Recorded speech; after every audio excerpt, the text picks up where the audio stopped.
이제 이 시간 우리에게 주신 하나님의 말씀을 나눕니다. 오늘은 시편 22편 말씀을 함께 보겠습니다. 내 하나님이여, 내 하나님이여, 어찌 나를 버리셨나이까? 어찌 나를 멀리하여 돕지 아니하시오며 내 신음소리를 듣지 아니하시나이까?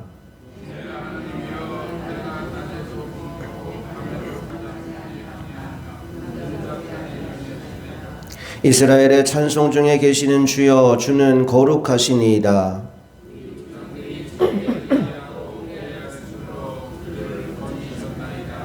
그들이 주께 부르짖어 구원을 얻고 주께 의뢰하여 수치를 당하지 아니하였나이다.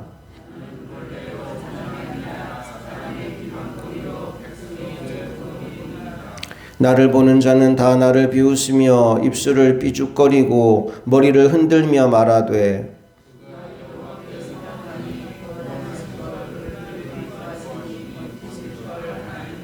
오직 주께서 나를 모태에서 나오게 하시고 내 어머니의 젖을 먹을 때 의지하게 하셨나이다.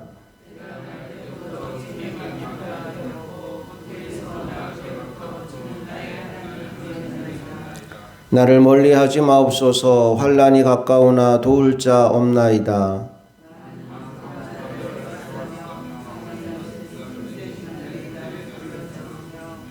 내게 그 입을 벌림이 찢으며 부르짖는 사자 같으니이다.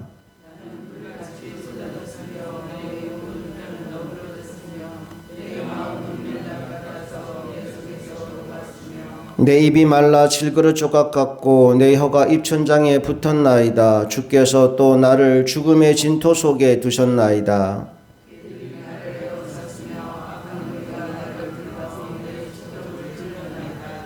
내가 내 모든 뼈를 셀 수 있나이다. 그들이 나를 주목하여 보고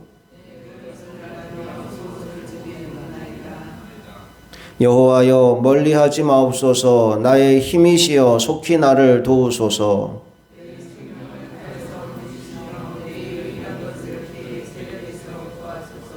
나를 사자의 입에서 구하소서. 주께서 내게 응답하시고 들소의 뿔에서 구원하셨나이다.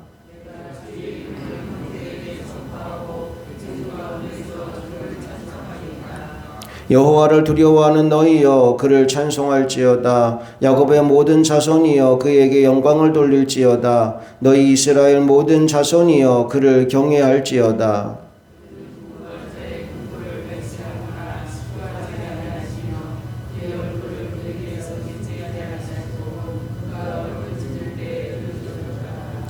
큰 회중 가운데서 나의 찬송은 주께로부터 온 것이니 주를 경외하는 자 앞에서 나의 서원을 갚으리이다.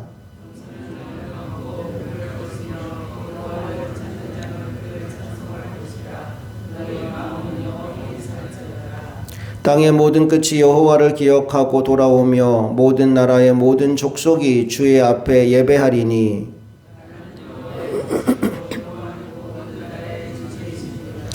세상의 모든 풍성한 자가 먹고 경배할 것이요 진토 속으로 내려가는 자 곧 자기 영혼을 살리지 못할 자도 다 그 앞에 절하리로다.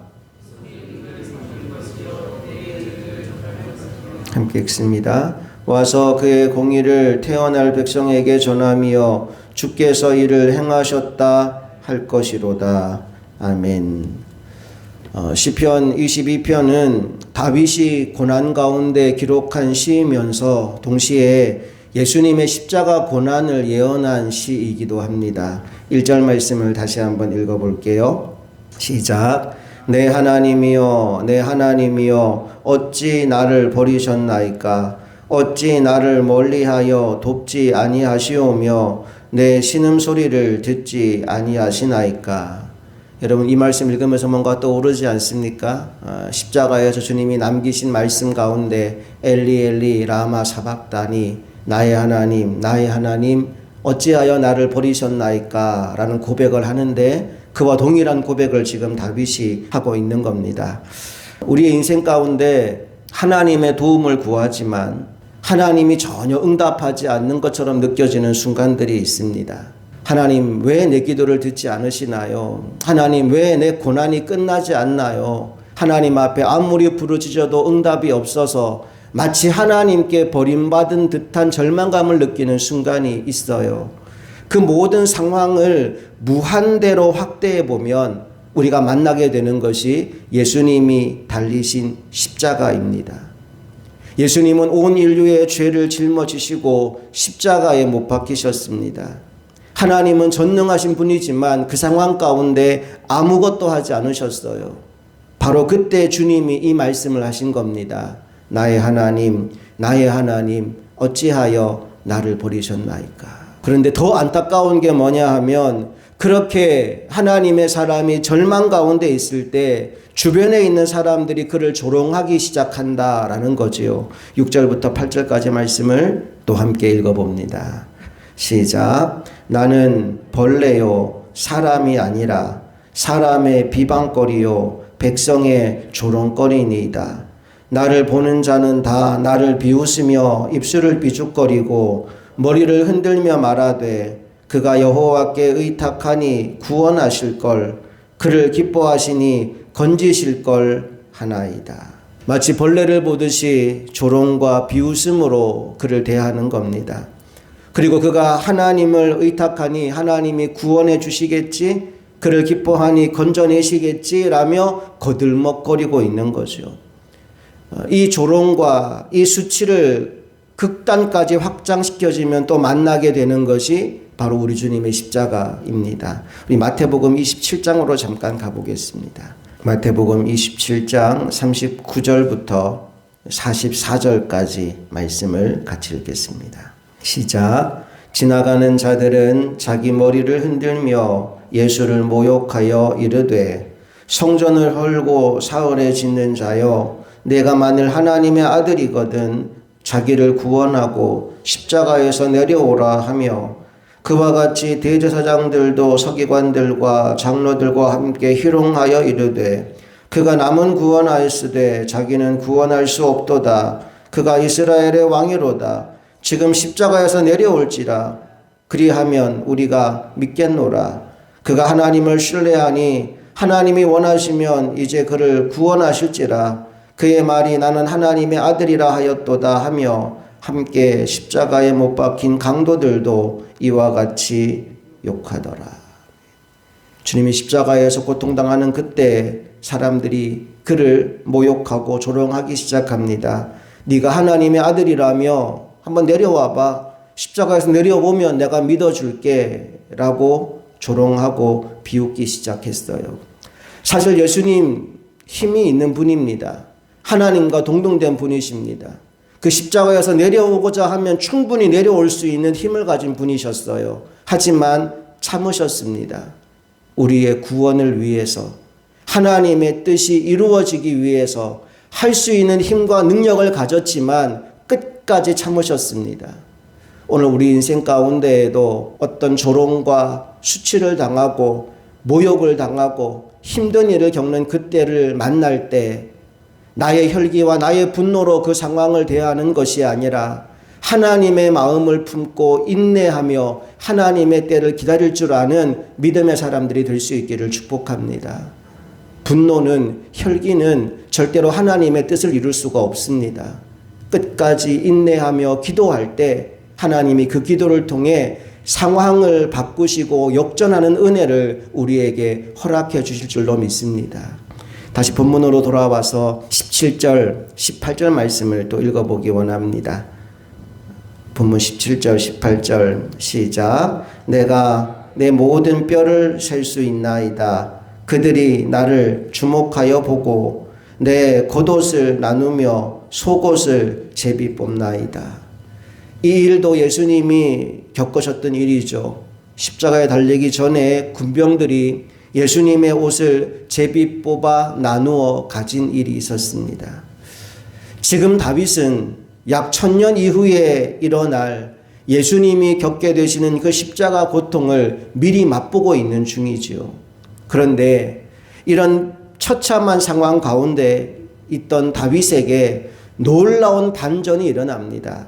자, 24절 말씀을 볼까요? 어떻게 말씀이 이어지는지 우리 먼저 22절 말씀부터 같이 읽어봅니다. 시작. 내가 주의 이름을 형제에게 선포하고 회중 가운데에서 주를 찬송하리이다.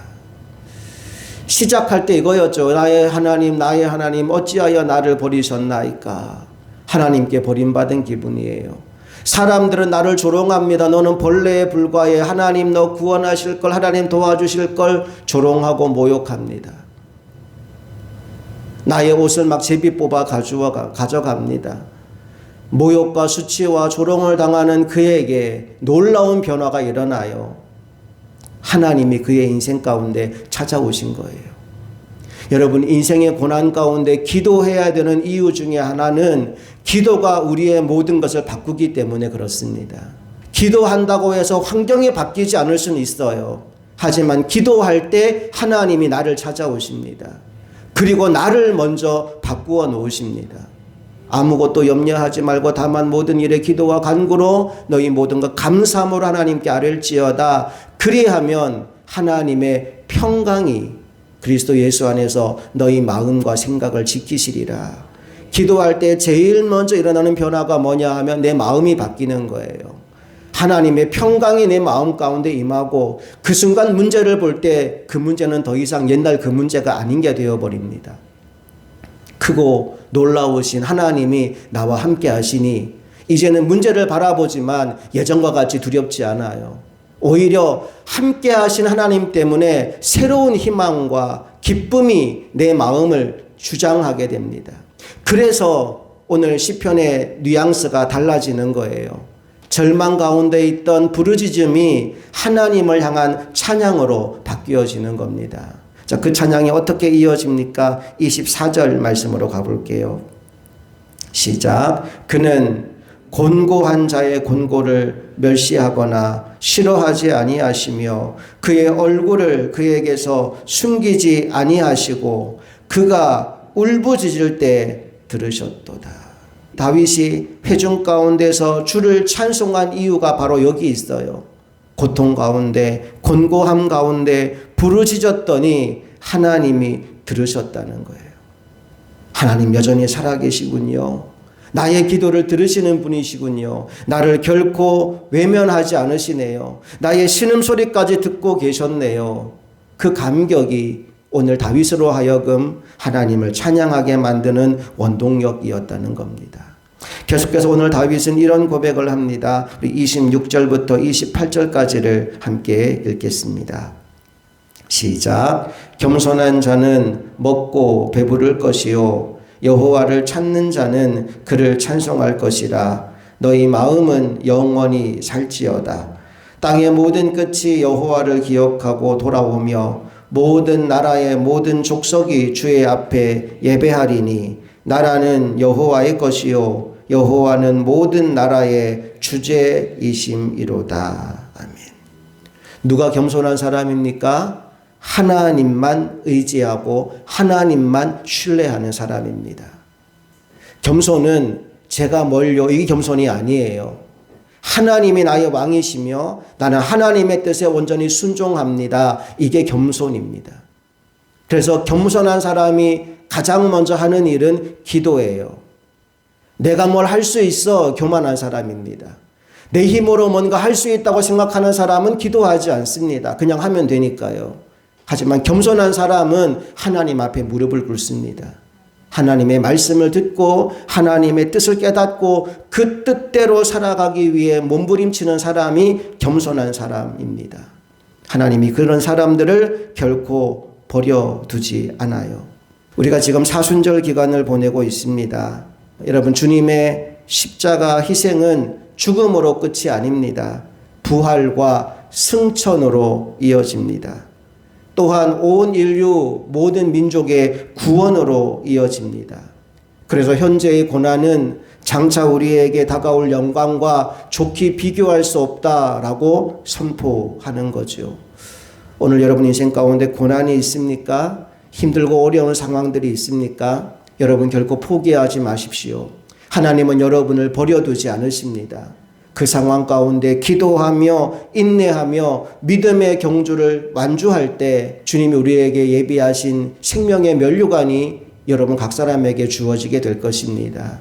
그날까지 믿음의 경주를 멈추지 않는 저와 여러분 모두가 될 수 있기를 간절히 축복합니다. 함께 기도하시겠습니다.